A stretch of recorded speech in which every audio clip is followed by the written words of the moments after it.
Please.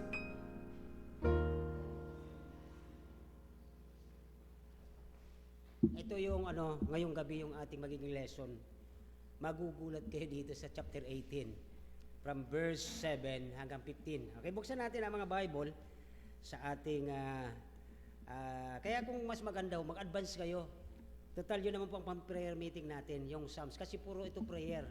Tayo po tayo at basahin natin from verse 7. Chapter 18 from verse 7, then verse 15 lamang po. At magugulat kayo dito. Okay? Napakaganda pala nito. Verse 7, sabay-sabay po sa wikang English. Then the earth shook and trembled, and foundations also of the hills moved and were shaken. And because he was wroth. Okay, nagalit na, no? 8. There went up a smoke out of his nostril, and fire out his mouth devoured. Coals were kindled by it.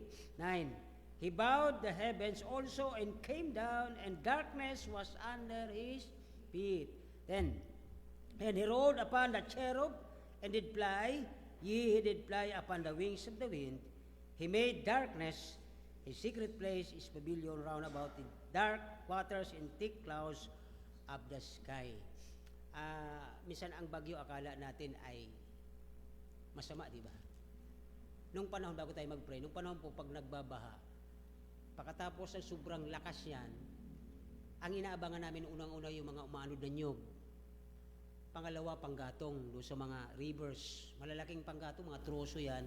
Then mga inanod na mga gamit. Magaganda ang nakukuha after ng... Kaya hindi lahat ng bagyo, hindi lahat ng storm sa buhay Kristiyano ay masama. Pwedeng may nangyari sa katawan mo, hindi po yan masama. May purpose ang Diyos. Okay? Tayo po'y manalangin. Nangilang Diyos, salamat po sa gabing ito. Salamat po sa napakagandang binasa namin na pag kayo po pala ay nagagalit, buong langit ay magsisake. Pati mga apoy ay mga baga. Pati ang bibig mo, Panginoon, ay maglalabas ang Shekinah glory. Ang apoy, magde-devour. Pati foundation ng mga ginawa ng tao ay pwedeng magiba kapag kayo ang nagalit. Pero salamat, Panginoon, dahil punong-puno ka, Panginoon, ng grasya, pagpapatawad, pagmamahal. Imbes na kami po ay mapahamak, kami binago mo, kami niligtas mo, kami binigyan yung bagong buhay. Salamat po sa biyaya, kahabagan, mga pagpapala na hindi naman kami deserve, pero salamat sa kabila ng lahat ng aming mga kahinaan, patuloy kang faithful sa aming lahat. Maraming salamat po. Nakila po ang iyong pangalan. Salamat sa mga naunang ito ngayong gabi. Kung may darating pa, Panginoon, iyo po, Panginoon, pagpalain bawat sa amin, mula sa akin hanggang sa kalitlitan umaatin. At ang panahon namin ngayon, Panginoon, ay hindi na po biro, na malapit na dumating. Harinawa, Panginoon, matagpuan mo kaming matapat, magmula sa aming pamilya, hanggang sa kaduluduluhan ng mga umaatin sa lugar na ito, na hindi kami nandito nagtitipon para magpayabangan, para magpurihan, kundi ikaw ang maitaas, ikaw ang dakilain. Salamat po, Panginoon, sa pangalan ni Jesus. Amen. So, ngayong gabi po ay dalawa lang siguro ang bahagdan ang ating titingnan. At kung mapansin nyo po ang ating binasa, okay, from verse 1 to 8, ay ang daming nangyari dyan. Ano po? At dito ay may mga headers ang inyong dyan sa inyong mga Bibles na iba. May mga gawa dyan na may mga nasa unahan, may mga headings. Ano po? Dito po ay nakalagay, David's Psalms of Thanksgiving for God, manifold and marvelous blessing. Nagpapasalamat si David. Pero hindi lang po yun. Kung mapansin nyo po dito, okay? Verse 7, balikan natin verse 7. Sabi ng verse 7, pakilabas. Sabi ng verse 7, okay? Then the earth shook, and trembled. The foundation also of the hills moved and were shaken because he was wroth. Nagalit siya. Bakit kaya? Okay. Diba? Nauga. Dito sa atin, nung magkalindol ng, ano ba yun? 7 point, ano ba yun? Yung sa Cebu. Yung malapad na poste, halos 1.5 meters yata yung lapad ng poste na yon. At ang sabi ng mga engineer ay standard yon, hindi yon substandard. Pero dahil po nung nag-shake yung lupa, Biro mo nagsalubong yung gravity ng building, yung bigat ng building at saka yung galaw ng lupa, putol yung isang di pang haligi ng Jollibee. Kaya ito po yung sinasabing foundation, ano? Ano yan? Yan, di ba? Saligan ng mga bundok. Ay lalo na po yung mga building nasa ibabaw lang ito ng lupa, yung bundok pa, yung foundation, yung core niya, yung dito sa atin diyan sa lugar ng papuntan diyan sa inyo sa Bariw, ang ilalim niyan ay lime ba 'yon? Hindi, yung parang sa rumblo na marble. Kasi pag tumatawid kami ni Pastor Darren noon diyan sa Pakalabigo, may shortcut kami dito sa may dinaanan natin noon, doon sa may pili na 'yon. May tinatalong kaming mataas na puro marble.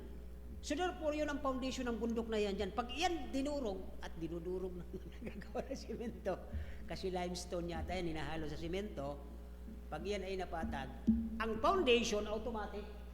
Di ba? Ngayon, ang sabi ng Diyos, pag siya'y nagalit, ang lahat ng ito'y madudurog pag nag-shook ang lupa. Bakit po? Okay, unang-una po, ang verse 7, dinidescribe dito ni David, okay, nung siya po'y nananalangin dahil sa dami niyang bagyo ng problema. Kaya dito parang ang title natin ngayong gabi ay kaya sabi ko sa inyo, hindi lahat ng bagyo ay masama. May dumaan sa pamilya natin, may kapamilya tayo, dinadaan ng bagyo, sunod-sunod. Ang tawag doon, Brother Raymond, walwalo. Hindi pa nakakalagpas sa norte yung isa. Ito na naman niya, may low pressure na naman. Ang tawag po dyan pag November, December ay walwalo. Ganun din sa buhay Kristyano eh. Hindi pa tapos yung isang pinagpipray nating lahat. Eto na, mayroon na naman. O, nakakuha po natin dito ang tema ni David sa verse 7. Pagdating dito po sa verse 7, ang sabi ni David dito, parang ipinapakita ni David sa kanyang panulat, the majestic, pag sinabing majestic talagang yung ambience ito, yung kahanga-hanga, hindi mo maintindihan na sobrang ganda o sobrang kapangyarihan ng Diyos, that God's blessing o kayang pagkakampi, pag-aaruga, pag-aalaga sa kanyang mga hinirang, ang Diyos nagdala kay David ng pagkampi, o tawag doon, deliverance. Kinampihan siya, nakalagpas siya sa bagyong ito, at tayo po ay nagpapatuloy. Ewan ko, sabi ng iba, ayon sa kanila, pag malaki ang mata ng bagyo, pwede pag nasa gitna na, totoo naman yan, nung ako po grade 3, kasi noon po talaga ang bahay namin ay hindi naman simento, natago na kami sa ilalim ng after nung lakas, yung talagang hinahagupit, talagang tanggalan lahat, bigla yan, kahit anong oras yan, alas 2, alas 3, alauna, bigla yan tatahimik. Yung pala, nasa gitna ka ng mata. Okay, yung ikot niya, nandoon yung sa gitna pala niyan, tahimik. Kaya kung araw daw yan dadaan, pag yan, alam mo, alas 7 dumating, pagdating alas 12, mga alas 12, pag mabagal siya, pag tumahimik yan, tumingala ka, makikita mo langit. Okay, may araw. Pero pag lagpas dyan, after a minute, o after an hour, o 30 minutes, babayo na naman ulit yan. Kasi yung circumference niya, yung ikot niya, lumagpas na yung gitna, nandun ka na naman sa kabila. Di ba nauna yan, gumaganon yan eh. Okay, nakuha na natin. Sa buhay Kristiyano, ano ang relasyon nito sa ating bagyong ito? The same. Di ba? Buhay natin ay tumatakbo tayo. Yung bagyong dumating, nadaanan ka ng isa, tumahimik. Eto na naman yung kabila. Nadaanan ka na naman. So, ganun po ang buhay Kristiyano. Dito ang dami nating mga kapatirang ganito. Pagkatapos na parang pinagkaisa na sila, halos hindi na sila kilalanin ng kanilang kalugar, pero eto na naman, mayroon na naman. Anong ibig sabihin po? Ang pinapakita ng writer dito, si David, na dami niyang bagyo ng kaaway, hindi siya tumigil sa panalangin. At ang pinakamagandang sagot dito, ipinakita ni David sa kanyang panulat na kung paano ang Diyos magdi-deliver sa kanyang mga anak. Ipinakita niya isa-isa ang majestic na kung paano siya tinulungan at i-deliver ang Panginoon. Okay? ang pagkakampi pala ng Diyos, okay? Kapag tayo ay malapit sa Kanya, okay? Papakinggan ka siyempre, sabi ng Bible eh. So from 7 to 8, when God came to aid o tulungan ang kanyang mga anak. Yan po ang ating verse. Dalawang lang pong papatitingnan natin. Ang pangalawa, from verse 9 hanggang 15, kapag ka ang anak ng Diyos, nasa kanyang kalooban. Ay, isa-isahin natin to, mga kapatid. Una, when God came upang tayo tulungan o kayo'y i-aid tayo sa ating mga problema. Biruin nyo, katatapos lang ng mga karaang problema, ito may bago, okay? Ito po yung sinulat ni David from verse 7 ng chapter 18 ng Psalms. Ito yung parang graphic picture, yung parang maaaninaw mo talaga ang nangyari, the way God works in the life of His own. Paano siya gagawa sa buhay ng isang tao? Kahit puro bagyo yan. Gagawa siya at papakita niya ang kanyang mga kamay. Unang-una po, okay? Sinasabi ni David sa mga verses na ito, from verse 7 to 8, that God the Creator, ang Diyos na naglalang, is the deliverer. Sabi niya, di ba? Sabi niya dito, verse 7, then the earth shook and trembled, the foundation and also his moved were shaken because he was wroth. Di ba? Nung sinulat niya ito, kung babalikan natin ang verse 1, sabi ni David, I will love thee, O Lord, na ikaw ang aking kalakasan, ikaw ang aking shield, ikaw ang aking rock, di ba? Kaya pagdating sa 7, kung mapansin natin mga kapatid, dito inilahad ni David ang pagpapakita niya ng halos ang ganda ng linaw ng isa-isa niya dito from verse 7, kapag ang Diyos nagalit sa kaaway mo, are you listening? Kaya mga kapatid, pag mayroon tayong kaaway, huwag naman nating isusumpa. Bakit, Pastor? Ay, itong verse, tingnan niyo po ang verse dito, kapag ka tayo ay inaaway, sabi ng Panginoon, huwag natin silang i-curse. Bakit? Tingnan niyo po pag ang Panginoon ang nagalit. Di ba? Ultimo yung ilong niya, lalabas ang apoy. Yun ang illustration ni David. O hindi natin alam, pero ang sabi ng Revelation, pagdating doon sa Gog and Magog, lalabas sa bibig ng Diyos ang isang matalas na espada. Di ba? Uy, anong relasyon nito sa Old Testament at sa New Testament? Dito ganun din po eh. Madudurog, magkaroon ng paggalaw ang lupa, madudurog ang mga pundasyon nito. Bakit mga bundok na yan? Flat yan. At malay nyo, dahil sa pag-uga ng lupa, magtaas ang seabed, lumubog ang mga bundok, tumaas ang dagat. O di, ano nangyayari? Lulubog yung bundok. Hindi natin alam. Verse 3, tingnan niyo po, verse 3. Verse 8, tingnan niyo po verse 8. Okay, sabi verse 8, okay, there went up a smoke out of his nostril and fire out of his mouth to devour coals with kindled by it. Grabe, no? Diba? Lumalamon at, ano daw? Sa pamagitan yun, mga baga ay nag-aapoy. So, ipinapakita dito ni David yung galit ng Diyos. Eh kung itong chapter 18 na ito ay pag-deliver ng Diyos kay David, imagine niyo po ninyo, kung anong gagawin niya sa mga kaaway natin. Narelate nyo na. Di ba? Kaya wag po natin silang bibigyan ng pressure ngayon. Hayaan nyo lang sila sa katatawa nila, katutuya nila sa atin. Pag ang Diyos ang nagalit, tingnan nyo po ang ginawa ng Diyos dito. Ipinapakita ni David sa kanyang panulat, pang-apat, di ba? Sa pangatlo, lumabas ang usok. Sa pang-apat, apoy lumabas. Panlima, yung mga baga, nag-aapuyan, di ba? Pang-anim, ang langit, bumaba eh. Yumuko. Ibig sabihin, bumaba ito eh. And then, verse 7, the wind begin to, mga kapatid, ang apat na element para magkaroon ng apoy ay ang, alam niyo ba yon? Kasi yung mga engineer dito, the four element that need to have a fire. Number 1 is oxygen, air. Di ba? Yan ang mga element para magkaroon ng apoy. Sabi ng Bible, at ang hangin ay kung mayroong baga doon na nag-aapoy-apoy, pag hinihipan, di ba? Sino mga katulad ko nagsaing sa kahoy? Pagka, yung may kawayan, di ba? Ay, ang bigla ng apoy niyan eh. When the wind blow, yung sa mga coal of fire na yung mga baga na yung nag-aapoy, ay alam nyo na ang mangyayari doon sa lupa. Sa harap ng mga kaaway ni David, ipinakita niya, sinulat niya, ito ang ginawa ng Diyos sa aking mga kaaway. Ay, kumusta ka? Hindi ka mamahabag sa kanila. Kaya minsan advance natin, may kanya-kanya rin tayong galit.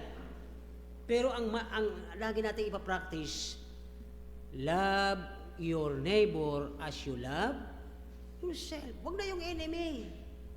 Automatic enemy. Mayroon tayong enemy, 3. Number 1, ang enemy natin ay ating self. Pangalawa, ang ating flesh. At ang pangatlo, ang mundo. Yan ang ating 3 enemies. Hindi naman yan umaalis. Tapos dadagdag mo pa yung kapwa mo, ay hindi mo maano yung 10 commandments, hindi mo masusunod yung utos ng Panginoon. Ano pa po yung pang-8? Okay? Ano ang ginawa po dito sa pang-8? Napansin niyo po sa binasa natin? May sinakyan siya dito eh. Anong sinakyan niya? Tingnan niyo po, ang inyong mga Bible. Diba?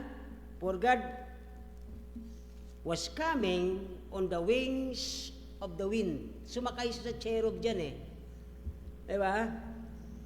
At pagkatapos mayroong darkness. Ay, parang sa tribulation nga ito, mangyayari ano po?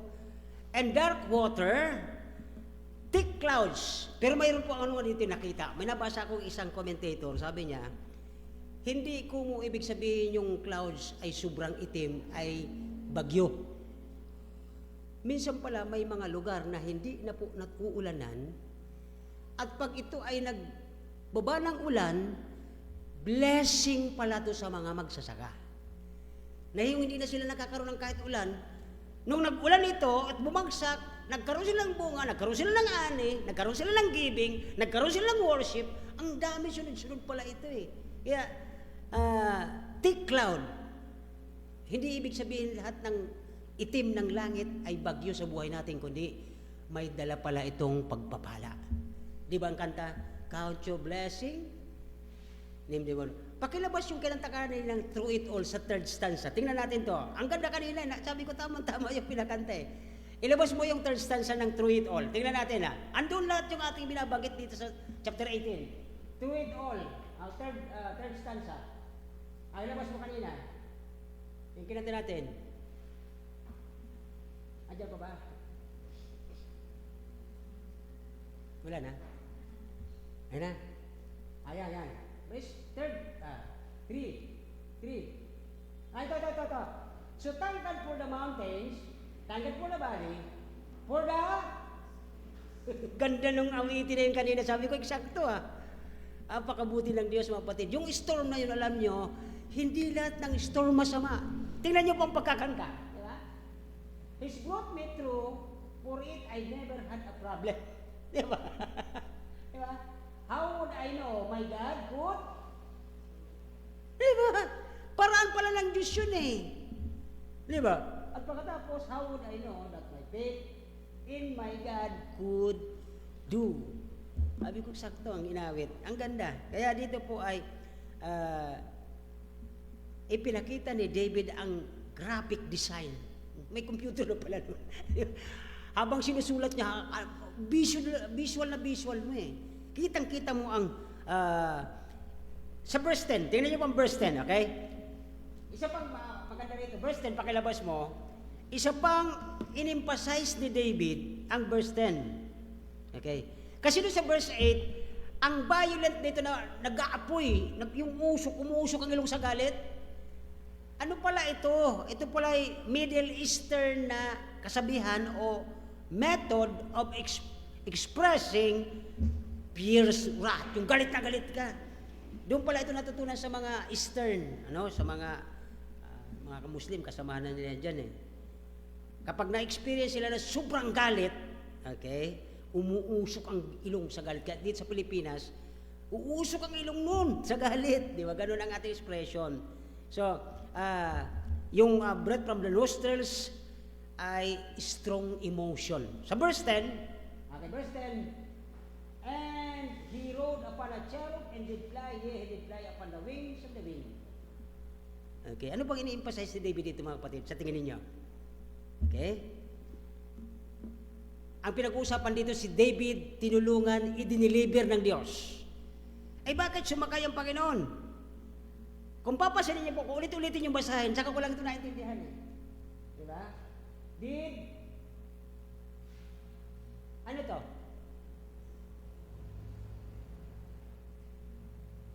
Ay Jacob, tanungin kita, alin ang mas matulin sakyan?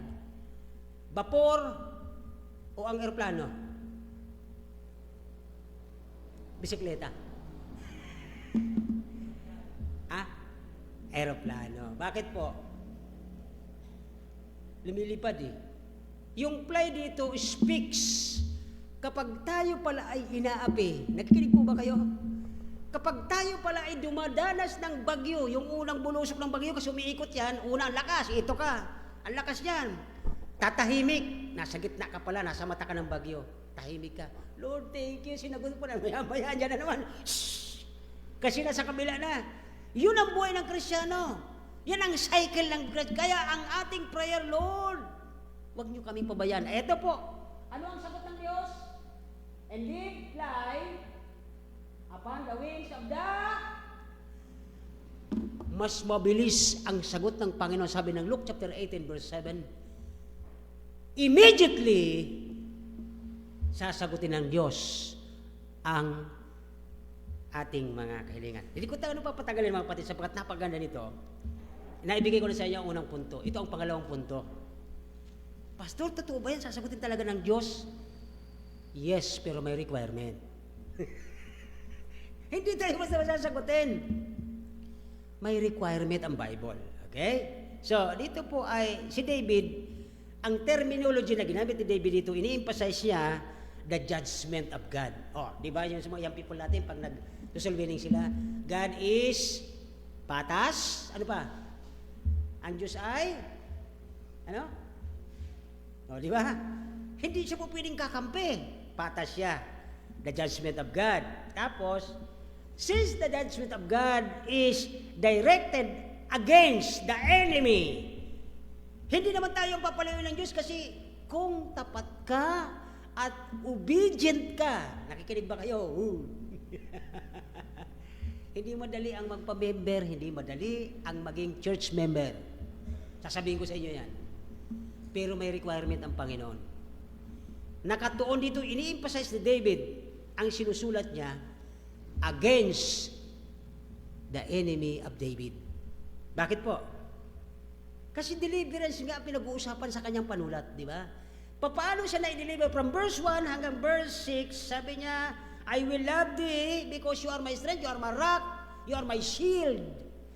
Kinampihan siya. Hindi naman ang Diyos, kung patas ang Diyos, di man siya basta-basta kakampi sa may tao may ginagawang mali sa harapan niya. Tama? Gandang gabi po. Di ba? Hindi naman siya basta-basta kakampi sa mga anak niya na may grudges. Okay? It means, sa panulat ni David dito, God was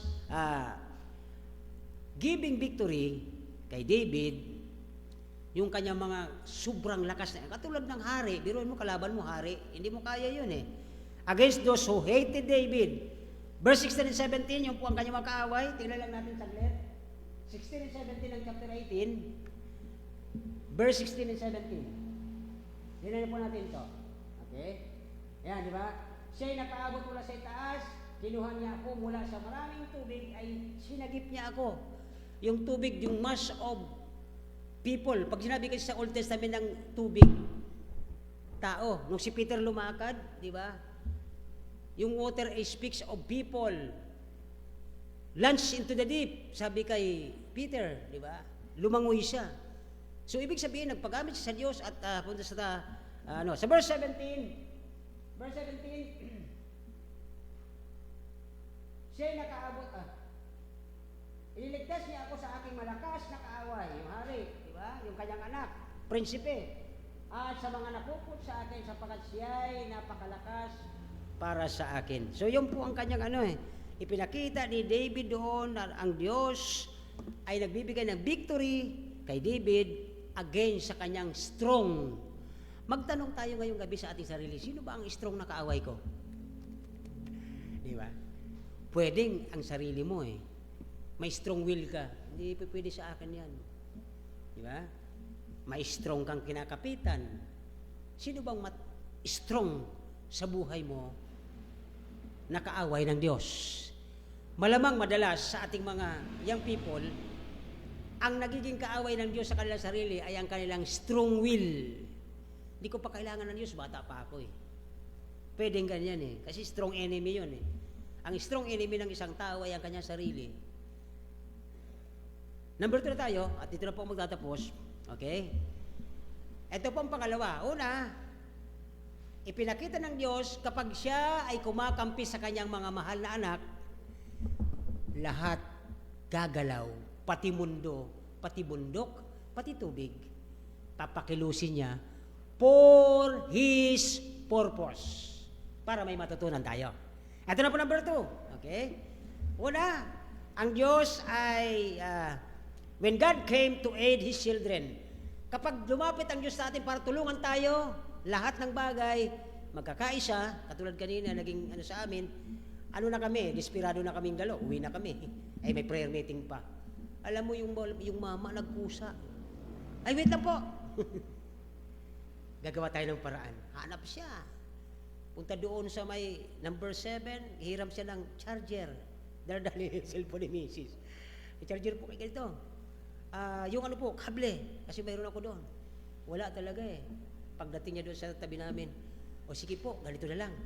Tanggalin po yung ating yun. Kaya, lahat gagamitin ng Diyos. Sinong nag-utos sa kanya? Ako? Ay, anong oras na yun?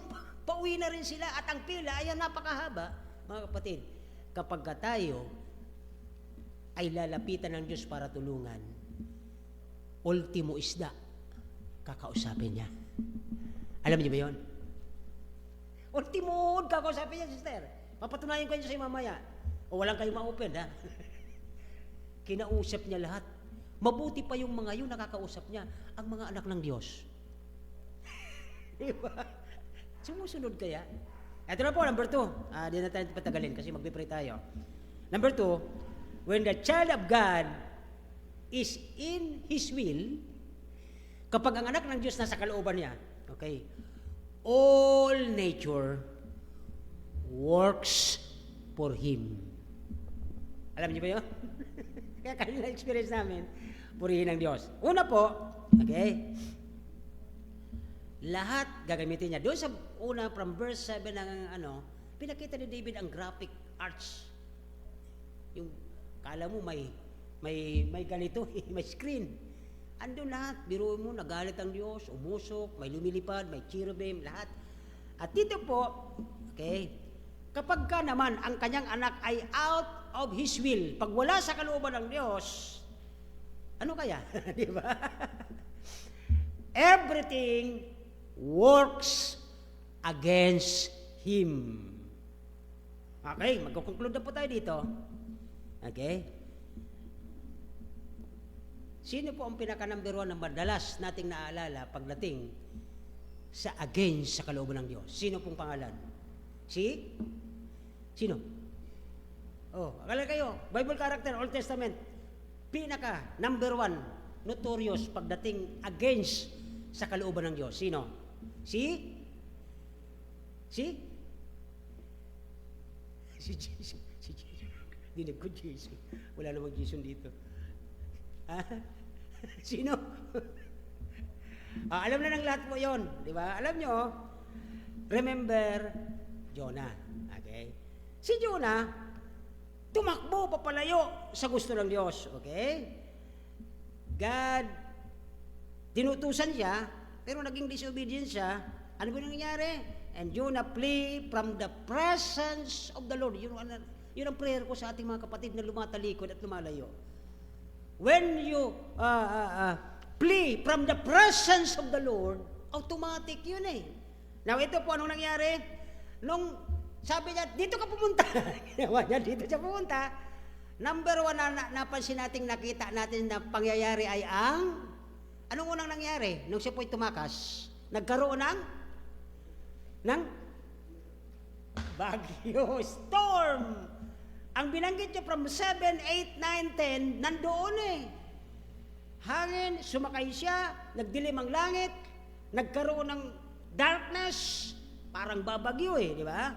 So dito po ay, number 1 ay nag-appear sa layo o sa pag-against ni Jonah sa Panginoon, sa utos ng Panginoon ay the storm appear. Pangalawa, the wind and the waves ay sobrang tinapon na lahat ng gamit. Sabi nung iba, ang bira.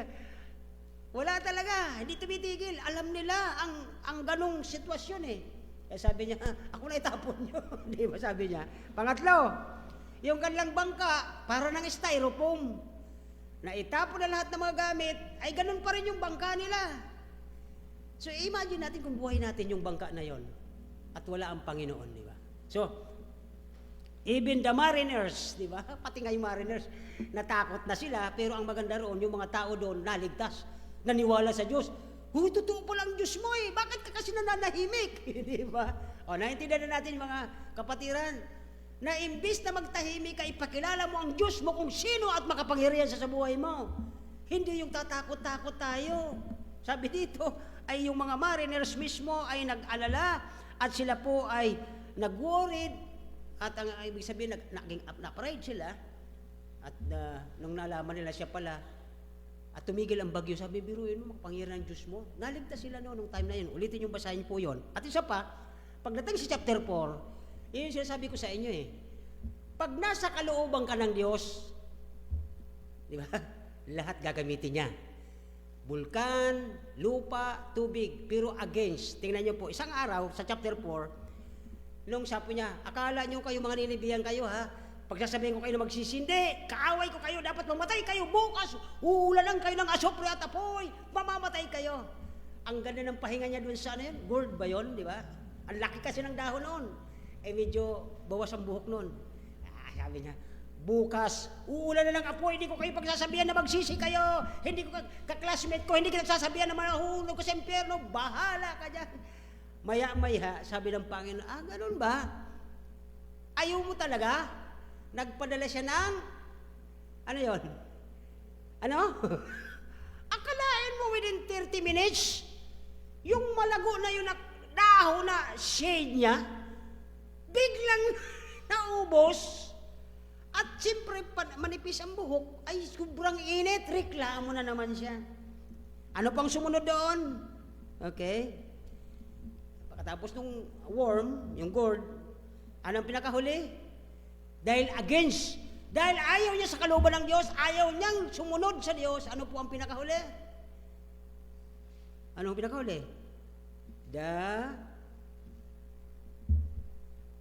Anong binabanggit ko laging, speaking of judgment, the west wind devastation. Yung talagang, halos yung naalala ko tuloy yung signal number 4 ba yun nang nabot ako sa Makati ng bagyo, yung motor, akalain mo, binubuhat ng hangin. Nakita ko yung mama na pinipirsa niya dahil doon sa Port Bonifacio, mataas na lugar pala yon. Pinipilit niya pa na rin yung motor, makita ko gumanon. Talsik yung motor niya. Sabi ko, ang bigat ng motor na italsik ng hangin. Makapangyarihan ng hangin eh. Pagkaya niya, kakayanin niya. Kaya mga kapatid, ano po ang nais natin ngayong gabi? Ipinakita, na-emphasize ng sulat ni David. Kapag ang Diyos, kapag nasa kalooban ka ng Diyos, kapag may nangaapi sa iyo, ang tulong niya, immediately, tutulungan ka at bibigyan ka po ng tulong. Gagamitin niya lahat. Pero alam niyo, pagka ikaw naman ay walayo at wala sa kalooban ng Diyos, kahit ano kakausapin niya, magiging against lahat sa iyo. Bundok, apoy, hangin, uod, isda, kung ano pa man, yan po ang chapter 18. Pinapakita, sabi ni David, I love the Lord, o sabi niya ng chapter 18, verse 1, I will love thee, O Lord, my strength.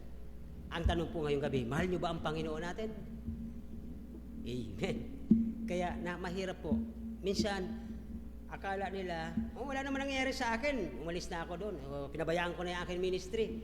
Hindi po kayo, huwag kayo makasigurado.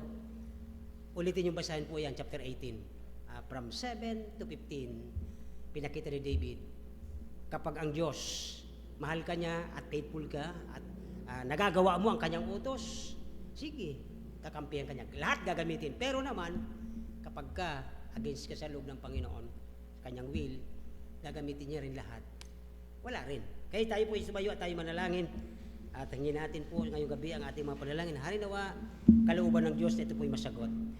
Nagilang Diyos, salamat po ngayong gabi. Salamat po sa pangalawang purpose ng sulat ni David, Panginoon, na kung paano na dapat ay nasa kalooban kami ng Panginoon o kalooban namin ay nasa kalooban ng Panginoon upang hindi kami mapahamak. At higit sa lahat, mas tinutulungan yung Panginoon ang mga malapit sa iyong mga tupa, yung lagi sa iyong nakikipag-usap, laging naka-side sa inyo.